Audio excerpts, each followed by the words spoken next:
Mukulu Sserwadda mbadde saagala osirike, njagala oyogere ku bantu bano abatirimbulwa M23. Njagala oyogere ku bantu bano abatirimbulwa M23 namwe mwe n'aba NRM abali kuno nti kino ekintu kikyamu ekikolebwa. Twagala okuwulira amaloboozi gammwe Mukulu Sserwadda nammwe mwe n'aba NRM. Kubanga bano bantu, these are not animals. N'ensolo toyinza kuzitta bwoti. M23 ewagirwa Mwami Muzeeyi Museveni ne Mukulu Kagame be bawagira ebintu bino. Saagala musirike.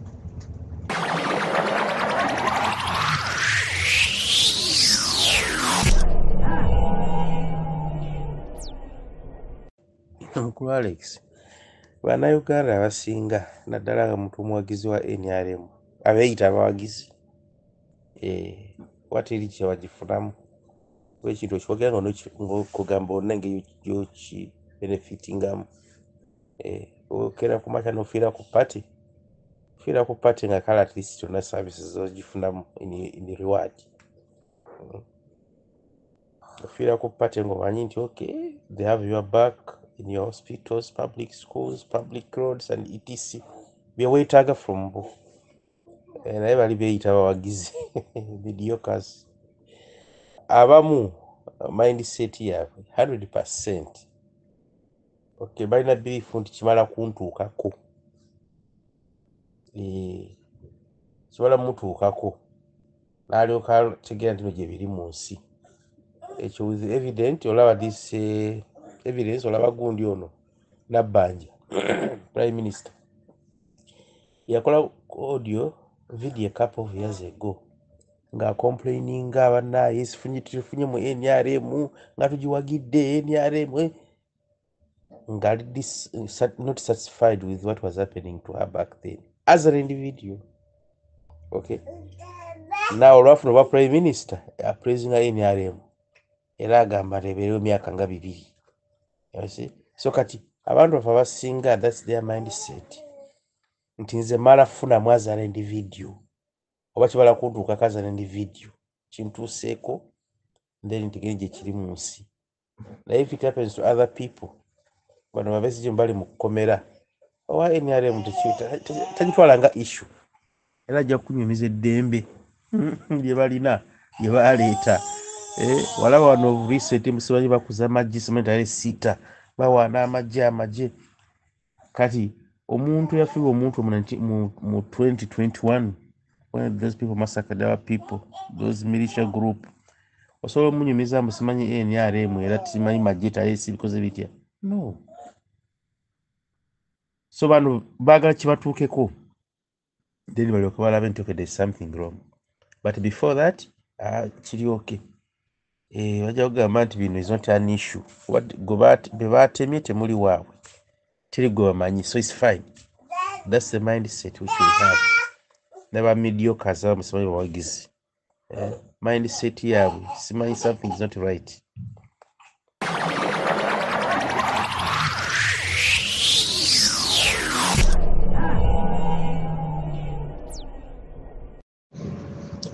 Kakati Mukulu Sserwadda buli booda bwe zaasalibwa kubanga Kenya okutuuka ekisuumu yali Uganda era wano ekyokulabirako tubadde ne kooki waffe mukwano gwange Temusaayeko bamuziika Kenya naye ng'abadde wano. Tuli e Sudaani ku booda ya Sudaani waliwo bannamawanga abalugubala abamu bali sayidi eri abalala bali sayidi eno. Buli booda naye lwaki bano abatuusi buli we balaga kizibu eri abantu kubanga buli we balaga baagala kuwambawo. Why?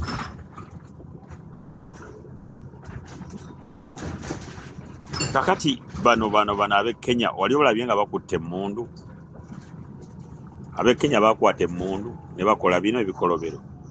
N'ekyokubiri ekintu kyoyogedde emirundi mingi waliwo munnamawulire yali mu Germany. Omusajja oyo yattibwa mu 1983.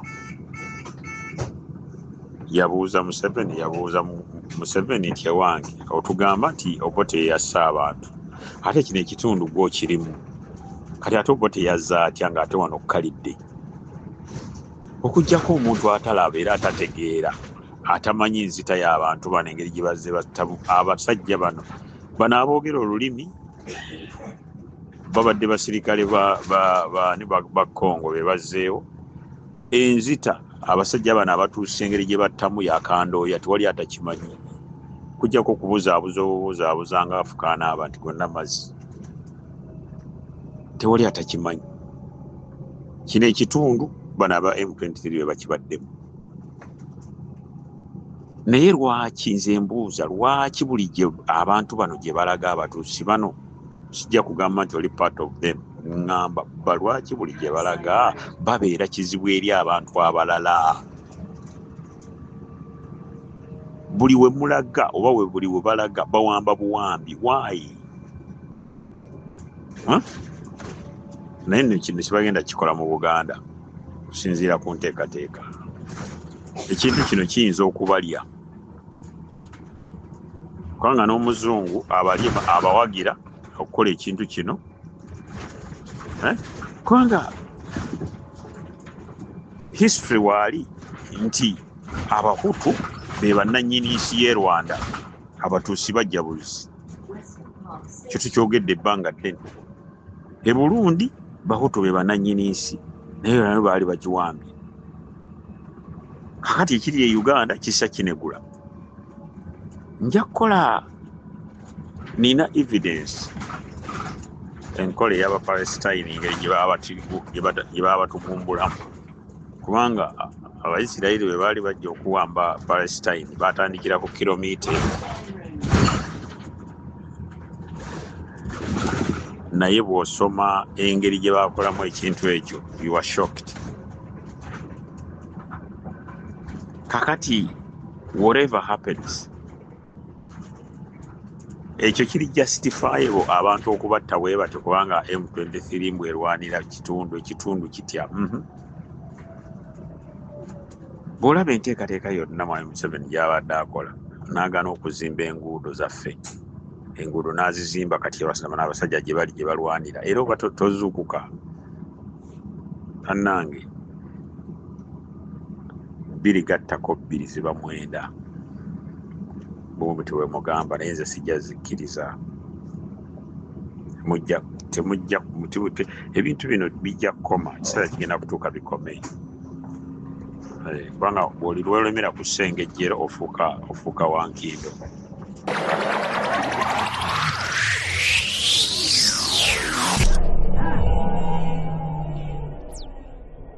Kubanga n'ekintu wano kye mutatubuulya ekituufu tuwuza kimu baabagoba era Abakongo baabagoba okay. Now tugende mu history. Olutalo olwaliwo ddi whereby nti Congo is a big country kugamba balina almost ennimi 400 Congo gy'olabe. Kati baagenda ddi mu lutalo olwo nti the country is uniting the Congolese army, they are fighting a tribe out. Kugamba they are pushing them away, fighting them. Olutalo lwaliwo ddi kuba kati otusoma kwa mu history tululaba so mutangazemu zeserwa dda owakiwoza kimu bali bagoba so when that all happened they went into pushing these Tutsis out Rwandese.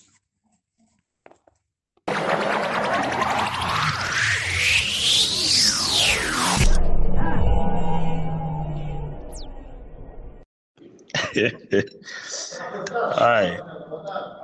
Why JK? Gobanyi ekyatuuseewo e Rwanda. Munnamawulire wa CNN tonnaba kubiwulira naye ogenda kubiwulira. Naye nze nina link. Nina connection omuntu yambulidde ebintu bino. Naye bagenda binza obutalabika mu mawulire naye biyinza okulabika. Munnamawulire yamu interview winze yamubuuziza nti mwe musinga okutunda Rwanda yesinga okutunda coal mu mineral ya coal mu nsi yonna oyinza okundaga we mu musima namawulire yamugambye ndi Puluma get out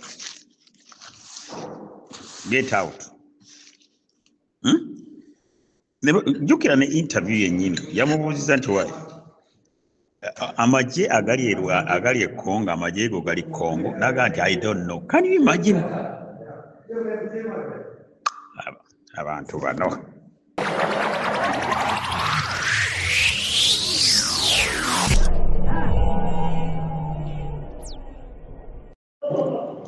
bottom line enteekateeka yonna ey'okukola eggwanga ery'okugaziya nga bakozesa resources eza Uganda yatandika dda. Mujjukire ebintu bino twabyogera emabega. Gwe n'oleka okukola enguudo ogamba gwe president wa Uganda enguudo n'ogaana ozikola wano zonna ne zijjamu ebinnya ate n'ogenda eri e Congo ensi etaliiyo n'ogenda e Congo amagye gaagano uniform nzikomyewo wano uniform za Uganda gye ziri zino balwana kiki ekigenda mu maaso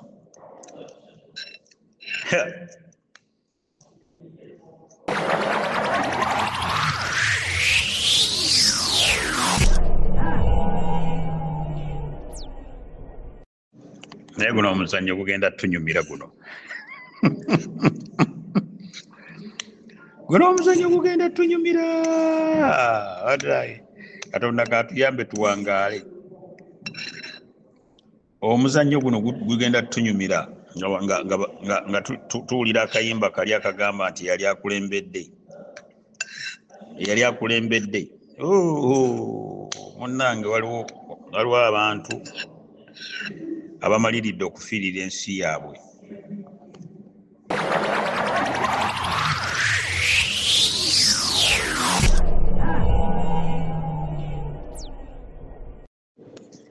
Ate okujjako omuntu nga tawuliriza wanze ebintu bino mumaze ebbanga ddene eno program Buganda Jevde negyeraga ngikoledde kati emyaka guno gwa 3 nga nnyinnyonnyola egundi we yatandikira kajjampuni we yatandikira Isirairi yali tayinza kugendayo okiraba Isirairi ne Bungereza byali tibiyinza kugenda Congo olw'ensonga nti Mufalansa n'Omubirigi baali bamaze okusimba Nakakongo era kwe kukozesa Obote ne Idi Amin after 1962 ne batandika okunyagulula golodi n'amasanga bino byonna tubali tubyogera mbadde mbyogera era mu 1969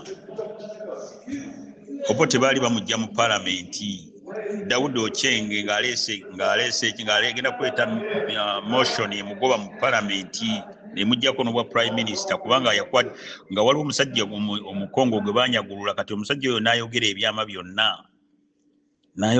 byonna nti Isirairi ne Bungereza be bali emabega w'ekintu kino be bakozesa Obote n'Amini bino byonna mbadde mbyogera okitegeera bino ebintu byava dda mu 60s bino ebintu bitandika 62 ebyokunyagulula nga bakozesa top people okiraba era kyova olaba kati genocide eno gyolaba egenda mu maaso kati ogiraba eno tebagenda kugiteeka ku mawulire gonna era nebaza social media abantu abo abattiddwa abatemeddwako emitwe tojja kubalaba ku BBC tojja kubalaba ku CNN kubanga be bali emabega waakyo be batuma bano kati ba rebels aba M23 bajjawo emmundu empya era ziyita mu ggwanga ki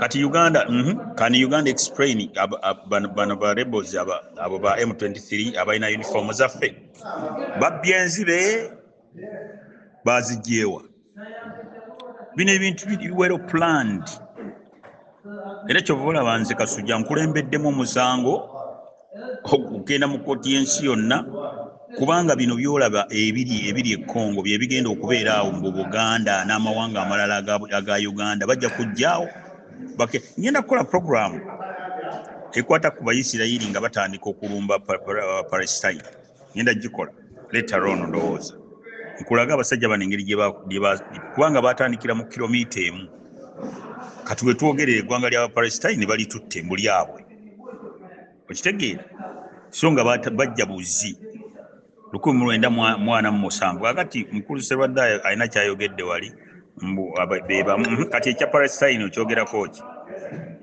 Palestine n'Abayisirayiri okyogerako ki kubanga bajja buzi babaleeta buleesi tuzuukuke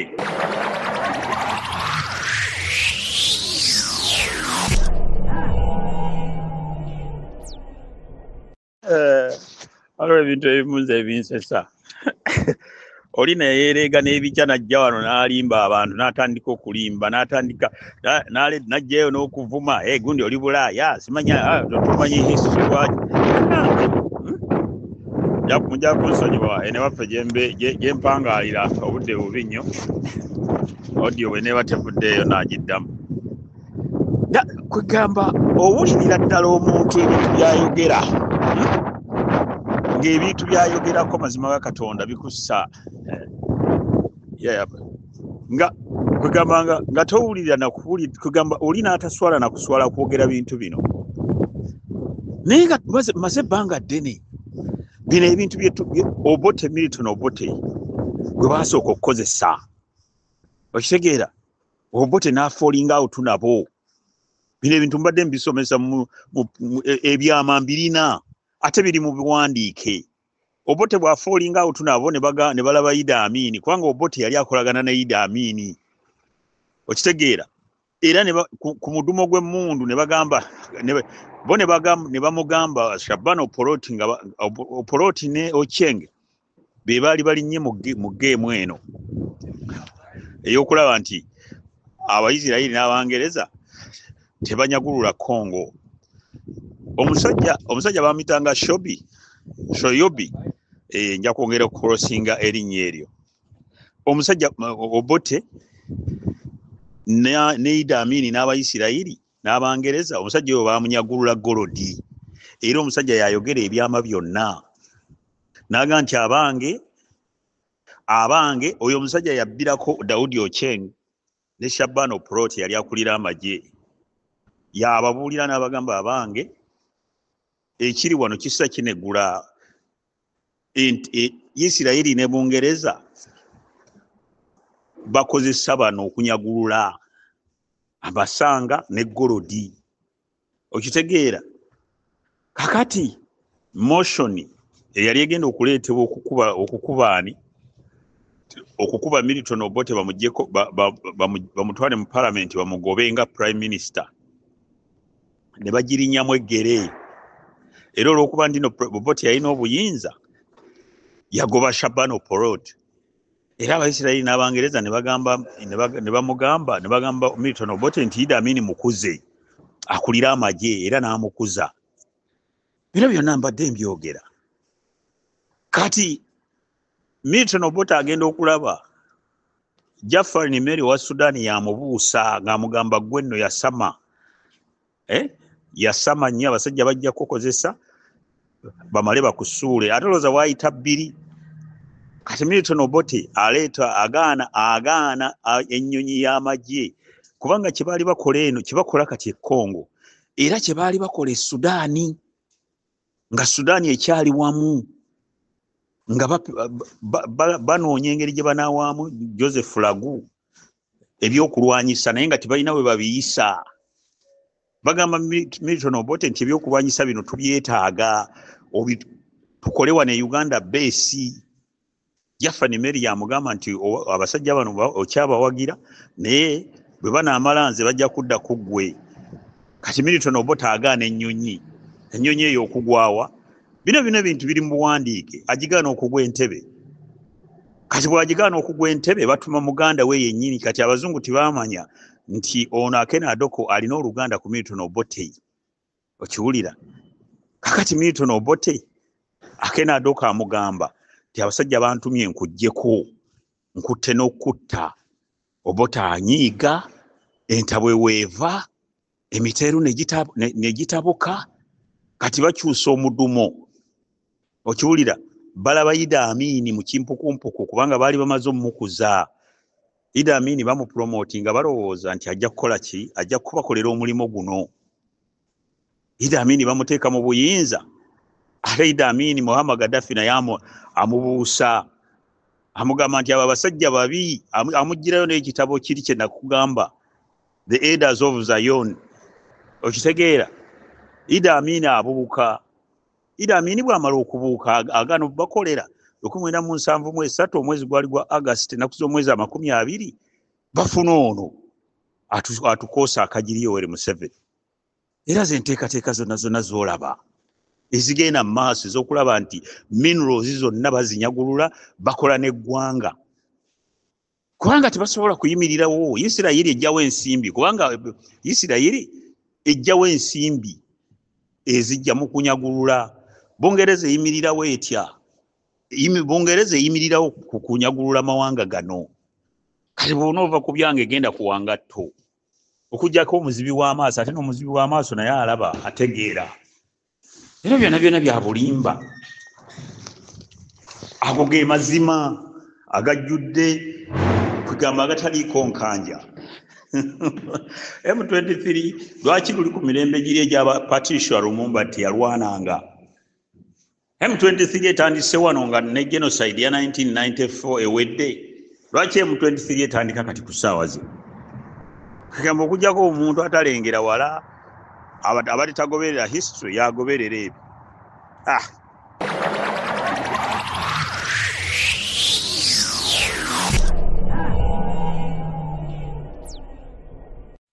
ate n'ekirala kyenjaga mbategeeze baganda bange mwe muyinza okulaba olutalo luno olw'okutwala omunyarwanda liki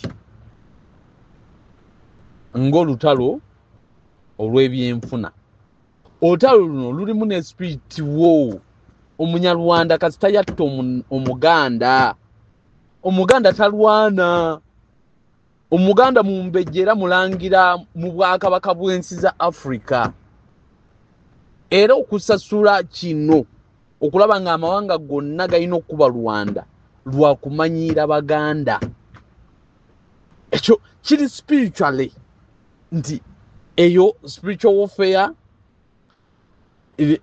omunyarwanda nabagambako nembagamba nti Rwanda erigabanwa ne bagigabana Tanzania netwala Burundi netwalako Congo netwalako Uganda netwala erigabanwa nejibwa ku map ekyo kiri spiritual kasita Museveni yatta abaganda amawanga gonna gagenda kuba Rwanda nga tewali na muntu yenna muyimiriramu kumutaasa golaba tulwana amawanga gavuddeyo galwana gakuba Kagame from Congo mwe bino ebintu buyinza bitwala ng'egundi negwe weebuuze lwaki amawanga gonna kati amagye ga Tanzania gago gali mu Rwanda gakuba munyarwanda South Africa esitudde ennyonyi ekuba ki munyarwanda